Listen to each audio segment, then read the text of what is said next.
கோடை காலங்களில் வறட்சியால் வனத்தில் உணவும் நீரும் கிடைக்காத போது உணவு தேடி யானைகள் ஊருக்குள் வருவது ஆண்டாண்டு காலமாக நடக்கும் நிகழ்வு. ஆனால் இப்போதே யானைகள் அதிக அளவில் ஊருக்குள் வர என்ன காரணம்? இதற்கான தீர்வு என்ன? விரிவாக பேசுகிறது இத்தொகுப்பு.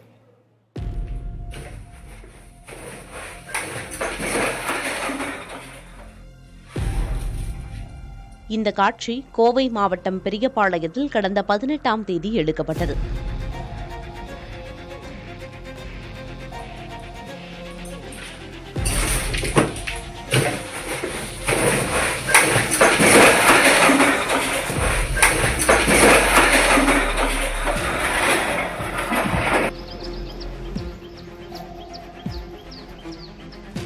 மூன்று நாட்களாக உணவு தேடி அலைந்த ஒற்றை யானை கோவை மாவட்டம் மேட்டுப்பாளையம், காரமடை மற்றும் சிறுமுகை வனச்சரகங்களில் கடந்த 3 மாத காலத்தில் மட்டும் 51 முறை யானைகள் ஊருக்குள் நுழைந்து உயிரிழப்புகளையும் பயிர் சேதங்களையும் ஏற்படுத்தியுள்ளதாக கூறுகின்றன வனத்துறையின் குறிப்புகள்.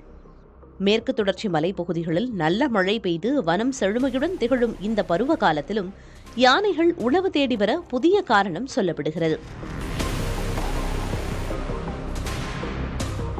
இருப்பு பாதைகளுக்காக அரசும் வீடுகளுக்காக மனிதர்களும் யானைகளின் வலசை பாதையை மாற்றிவிட்டதால் வழி தவறிய யானைகள் விவசாய பயிர்களை உண்டு பழகிவிட்டன என்கின்றனர் வன உயிரின ஆர்வலர்கள்.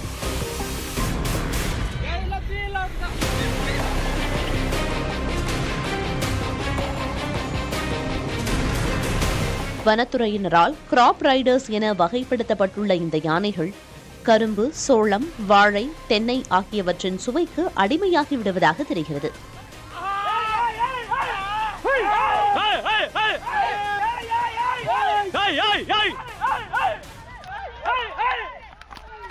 தன்னுடைய இயல்பான வழித்தடத்தில் போகாமல் வெளியே வந்து அவை பயிர்களை சாப்பிட்டு பழகிவிடுகின்றன.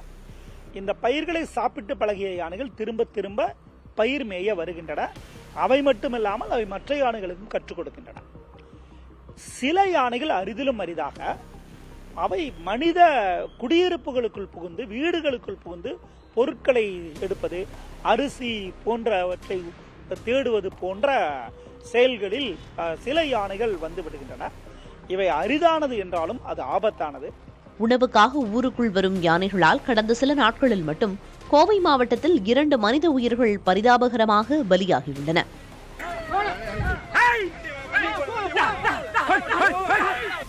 யானை மனித மோதல்கள் தொடர்ந்து அதிகரிப்பது இருதரப்பிற்குமே நல்லதல்ல என்பதால் இவ்விவகாரத்தில் தீர்வு நோக்கி விரைந்து நகர வேண்டியது அவசியமாகிறது.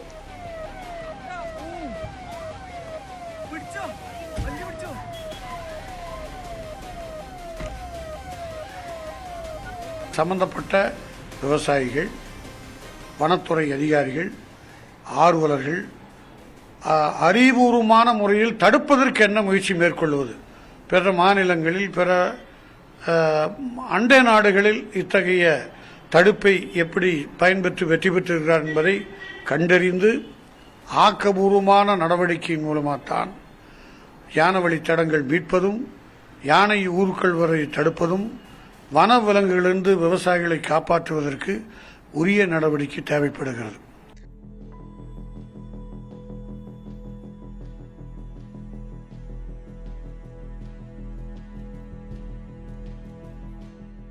அதேபோல் காட்டைச் சுற்றி குறைந்தபட்சம் 3 கிலோமீட்டர் பரப்பளவிற்காவது மஞ்சள், அவரை உள்ளிட்ட யானைகளுக்கு விருப்பமில்லாத பயிர்களை சாகுபடி செய்ய வேண்டும் என விவசாயிகளுக்கு அறிவுரை வழங்கப்படுகிறது. இல்லையெனில் மகசூலுக்காக தெளிக்கப்படும் உரங்களையும் பூச்சிக்கொல்லிகளையும் பயன்படுத்தி சாகுபடியாகும் பயிர்களை உண்ணும் இப்பிரபஞ்சத்தின் பேருயிராம் யானைகளையும் நாம் இழக்க நேரிடும்.